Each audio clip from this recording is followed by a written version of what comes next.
I got so much motherfucking design on right now. Break it down, bring it back, make it clap. I got 3 old thoughts, new block, wear that thing. Bitches on my line, and you know. Assalamualaikum warahmatullahi wabarakatuh. Perkenalkan, nama saya Cantika Urisativa dengan NIM 2045094 dari Prodi Pendidikan Geografi. Pada video kali ini saya akan menjelaskan tentang materi yang telah saya buat, yaitu mengenai artikel ilmiah yang bertemakan El Nino dan La Nina. Langsung saja kita masuk ke materi pertama, yaitu mengenai pengertian dari El Nino dan La Nina ini. El Nino adalah fenomena memanasnya suhu muka laut di Samudra Pasifik bagian tengah hingga timur. Dampaknya juga sangat beragam dan sangat luas. Misalnya, ketika terjadi El Nino, maka kawasan di Amerika Latin akan mengalami peningkatan curah hujan yang tinggi. Nah, sedangkan kondisi itu akan terjadi terbalik di Indonesia, di mana akan terjadi kondisi kering atau kemarau dan berkurangnya curah hujan secara drastis. Kemudian ada La Nina. La Nina ini merupakan kondisi yang berlawanan dengan El Nino, yaitu fenomena turunnya suhu permukaan air laut di Samudra Pasifik dan suhunya itu rendah dibandingkan kawasan di sekitarnya. Mengapa fenomena lautan yang terjadi di Samudra Pasifik ini berpengaruh terhadap cuaca dan curah hujan di Indonesia? Hal ini karena disebabkan adanya sirkulasi Walker yang berputar sejajar dengan garis khatulistiwa. Seperti yang kita ketahui, wilayah Indonesia ini dilintasi oleh garis imagiter tersebut. Nah, sirkulasi Walker ini terjadi akibat dari gaya gradient, tekanan yang berasal dari satu area tekanan udara tinggi di wilayah timur Samudra Pasifik dan satu area tekanan rendah di wilayah archipelago Indonesia. Ketika El Nino ini terjadi, maka sirkulasi Walker ini akan bergeser yang disebabkan oleh melemahnya angin pasat timuran. Dampaknya bagi wilayah Indonesia ialah sirkulasi Walker ini akan berbentuk subsiden atau turun, sehingga potensi pertumbuhan awan konvektif berkurang dan curah hujan pun akan berkurang.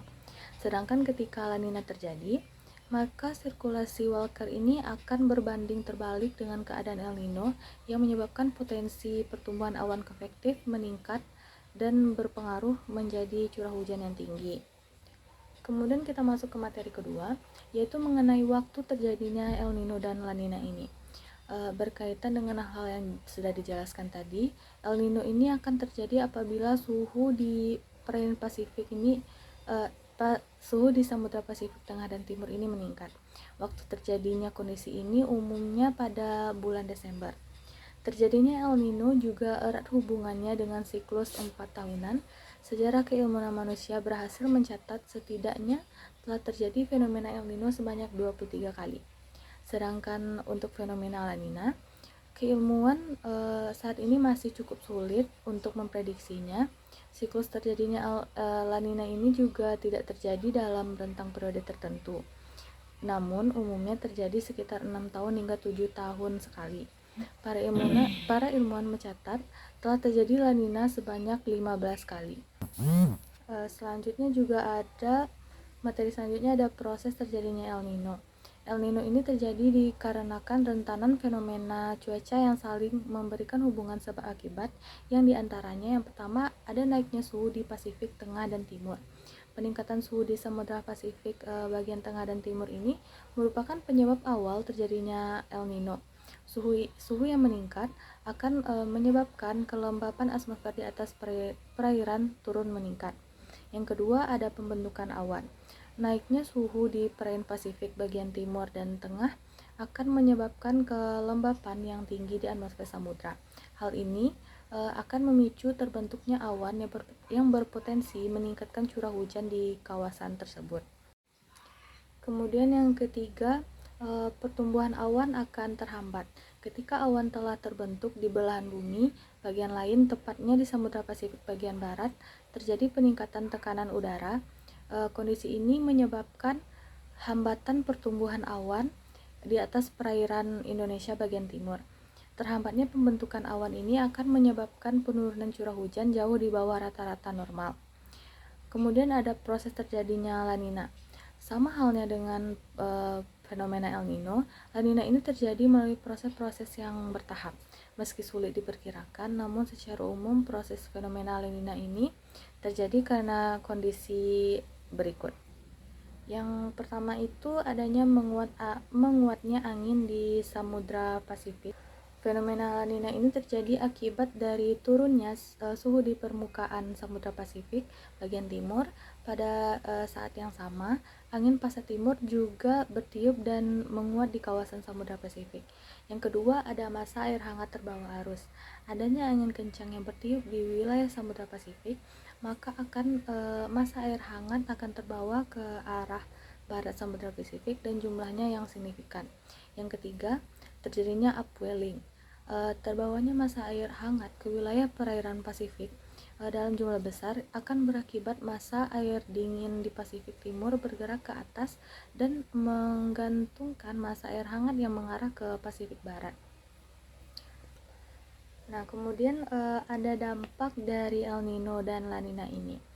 Kondisi geografis Indonesia yang terdiri dari kepulauan yang tersebar luas menjadikan dampak El Nino maupun La Nina ini berbeda-beda.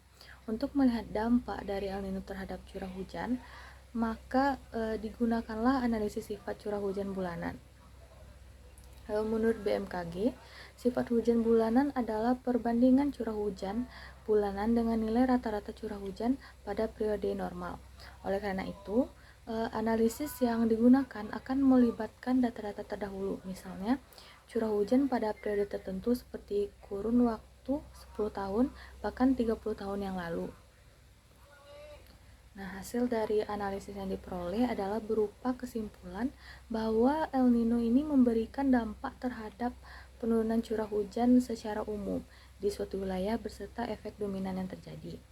Namun, metode analisis untuk mengetahui dampak El Nino atau La Nina tersebut tidak boleh mengesampingkan fenomena dinamika atmosfer dan harus melibatkan menjadi faktor yang berpengaruh. Kita masuk ke dalam dampak El Nino terdahulu. Secara global, dampak yang ditimbulkan oleh fenomena El Nino ini diantaranya yang pertama, melemahnya angin pasat timur. Yang kedua, sirkulasi monsun turun melemah. Yang ketiga, akumulasi curah hujan di wilayah Indonesia, Amerika Tengah, dan Amerika Selatan bagian utara akan berkurang. Kondisi tersebut mengakibatkan cuaca cenderung lebih dingin dan kering. Yang keempat, kawasan Pasifik ekuatorial tengah dan barat akan mengalami curah yang cenderung hangat dan lembab. Kemudian kita masuk ke dampak dari La Nina. Sedangkan dampak dari La Nina ini secara global adalah yang pertama, menguatnya angin di pasat timur. Yang kedua, sirkulasi monsun ikut menguat. Yang ketiga, wilayah Pasifik bagian timur akan mengalami penurunan akumulasi curah hujan sehingga mengakibatkan cuaca lebih dingin dan kering. Yang keempat atau yang terakhir yaitu wilayah Pasifik ekuatorial barat dan tengah di Indonesia, Malaysia, dan Australia bagian utara akan berpeluang mengalami curah hujan yang lebih hangat dan lembab.